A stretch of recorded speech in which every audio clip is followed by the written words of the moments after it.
নমস্কাৰ, মই মোহাম্মদ নেকিবুদ্দিন আহমেদ, 4 নং ঘাইলি বালিকা প্ৰাথমিক বিদ্যালয়ৰ প্ৰধান শিক্ষক।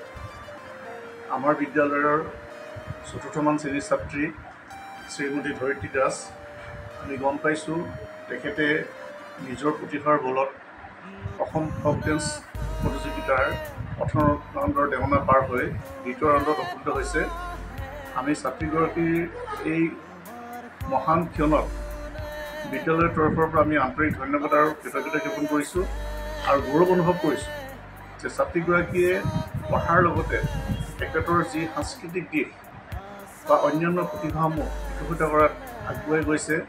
আমি নথৈ আনন্দিত হৈছোঁ আৰু বিদ্যালয়ৰ সমূহ পৰিয়ালৰ হৈ মই বিদ্যালয়ৰ প্ৰধান হিচাপে ছাত্ৰীগৰাকীৰ উজ্জ্বল ভৱিষ্যত কামনা কৰিছোঁ আৰু লগতে অসম ফক ডেন্সৰ এনে এটা মহান কাৰ্যক আমি আন্তৰিক ধন্যবাদ জ্ঞাপন কৰিছোঁ যে অসমৰ বিভিন্ন কোণত সিঁচৰিত হৈ থকা এই কণ শিশুসকলক তেখেতসকলে এনেকুৱা এখন মঞ্চ দি আগুৱাই নিয়াৰ ক্ষেত্ৰত যথেষ্টখিনি সুবিধা দিয়াৰ কাৰণে আমি নথৈ আনন্দিত হৈছোঁ আৰু তেখেতসকলৰ এই মহান কামক যাতে ভৱিষ্যতলৈ আৰু আগুৱাই যাওক তাৰ ওচৰত আমি সকলো প্ৰাৰ্থনা জনাইছোঁ। ধন্যবাদ।